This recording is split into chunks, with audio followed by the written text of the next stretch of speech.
Bonjour à tous. Je ne suis vraiment pas un spécialiste du sensuaire, mais je suis plutôt ce qu'on pourrait appeler un passionné bouleversé. Passionné parce que j'ai lu la plupart des livres qui existent sur le linceul. Je me suis beaucoup documenté depuis plusieurs années et franchement, ce n'est pas toujours facile à suivre.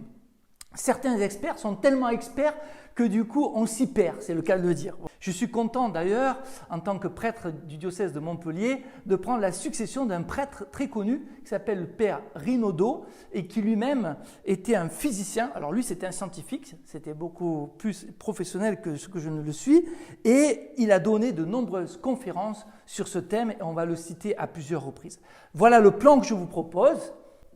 Premièrement, nous allons voir qu'est-ce qu'un linceul, tout simplement. Puis, dans un deuxième point, le parcours historique du linceul de Turin, d'où vient-il? Puis, en troisième point, ce que nous dit la science sur le linceul. En quatrième point, les concordances entre l'homme du linceul et le Christ de l'Évangile, certainement un des points les plus bouleversants.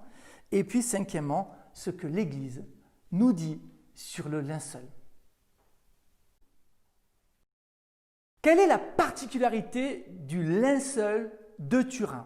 Eh bien, comme Jésus était grand, il faisait 1,84 m, le tissu fait 4 mètres de long. Vous voyez, derrière mon dos, la réplique exacte qui vient de Turin, qui est une copie exacte du linceul de Turin. Vous voyez qu'il y a une image, c'est ça la particularité de ce linceul. Sur ce linceul est apparue une image. Cette image est monochrome, elle est une seule couleur. Il y a la couleur du tissu, on va dire qui est un peu jaune sépia, et il y a la couleur plus foncée de l'image qui est jaune pâle. Ce qui vous perturbe un petit peu en regardant derrière moi, si vous voyez des triangles, essayez de ne pas les voir. Ils ont apparu très tardivement, et je vais vous l'expliquer un peu plus tard pour quelles raisons. Donc, cette empreinte d'un corps, tête bêche, c'est-à-dire que, comme on l'a vu tout à l'heure, on a le tissu qui est dans toute sa longueur et qui était plié sur le corps, ce que je vais vous montrer maintenant de manière plus simple et compréhensible tout de suite. Voilà, maintenant vous ne voyez toujours pas clair comment cette image s'est imprimée sur ce tissu, vous ne la reconnaissez pas, vous ne la voyez pas. Eh bien c'est bien simple, puisque je vous ai dit que le corps était tête bêche, on va le couper en deux et on va le mettre debout. Regardez. Maintenant, vous voyez clairement le visage, le corps d'un homme. Regardez, la tête, les bras, les jambes, de face et de dos, la nuque, le dos, les jambes. Et vous remarquez des traces de sang qui ne sont pas de la même couleur que l'empreinte. Alors nous, on ne le voit pas trop parce que c'est bien sûr une copie, mais ici, les taches sont légèrement rosées.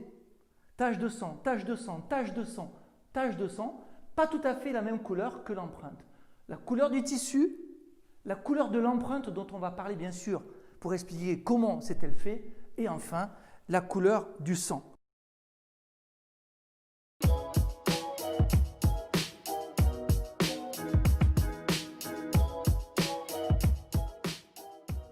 Venons-en maintenant à la partie historique. Le linceul qui se trouve à Turin, mais d'où vient-il?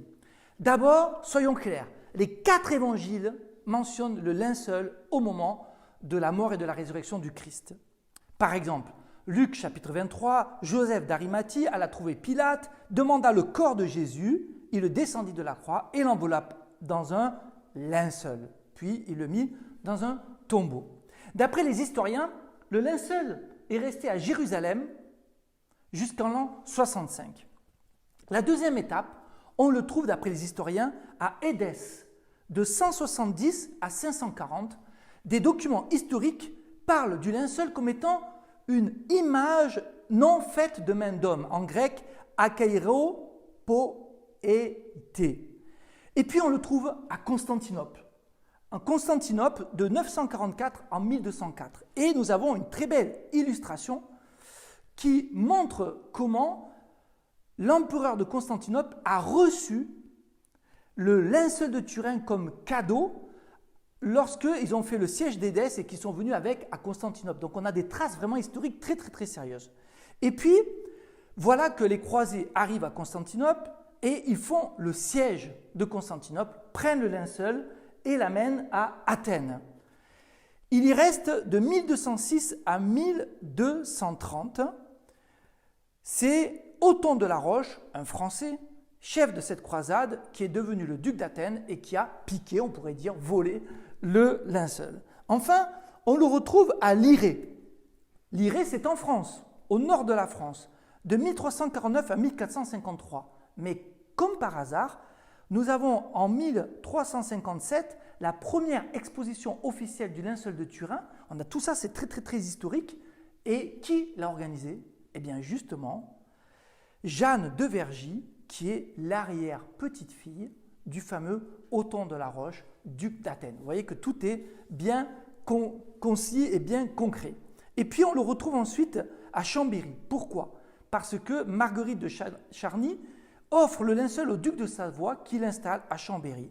Et enfin, en 1578, le duc de Savoie, qui a peur des armées françaises qui font des dégâts, l'amène de Chambéry à Turin, où il est actuellement. Et en 1983, le linceul de Turin, la famille des ducs de Savoie offre le linceul au pape de l'époque, c'est-à-dire au Vatican, au pape Jean-Paul II à l'époque, mais sur décision du Vatican, le linceul n'est pas amené à Rome, il reste à Turin, où il est encore aujourd'hui. Donc vous le voyez, à travers ce rapide raccourci, tous ces documents sont très très sérieux, et il y en a beaucoup plus qui sont, on pourrait le compléter énormément, notamment avec le codex, etc. Mais l'essentiel est là, on a une trace historique depuis Jérusalem jusqu'à Turin de cet incroyable signe.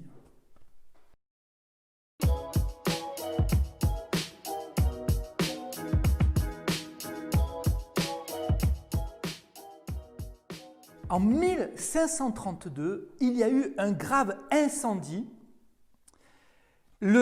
À Chambéry, le linceul a failli brûler. Le coffre en acier qui tenait le linceul s'est mis à brûler de toutes parts.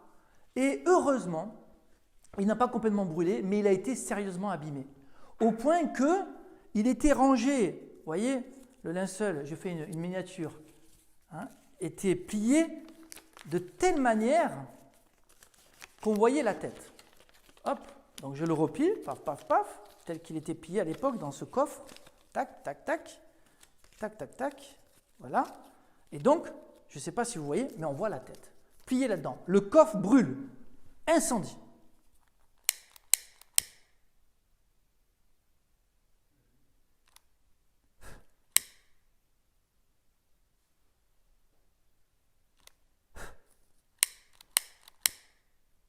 Heureusement, seuls les côtés du coffre ont brûlé et la tête et l'ensemble du corps ont été pratiquement épargnés. Mais vous allez comprendre maintenant qu'est-ce qui s'est passé.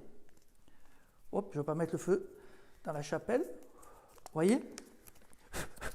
Bon, ça continue à brûler parce que voilà. Mais vous comprenez maintenant pourquoi, bon là elles sont un peu plus grosses, pourquoi nous avons tous ces triangles qui ont été réparés ensuite par des sœurs Clarisse. Mais merci Seigneur, l'ensemble du corps a été épargné. Vous comprenez d'où viennent ces pièces de tissu? Ce sont des triangles rajoutés. Et il faut arriver à lire le linceul en oubliant le feu de 1532. C'est ce qui rend la lecture de cette image très compliquée, parce que si on retire ces triangles dus à l'incendie de Chambéry, alors on a un magnifique corps sur un tissu. Il faut arriver à oublier ces petits triangles. J'espère que maintenant vous arrivez à lire en les omettant de votre regard.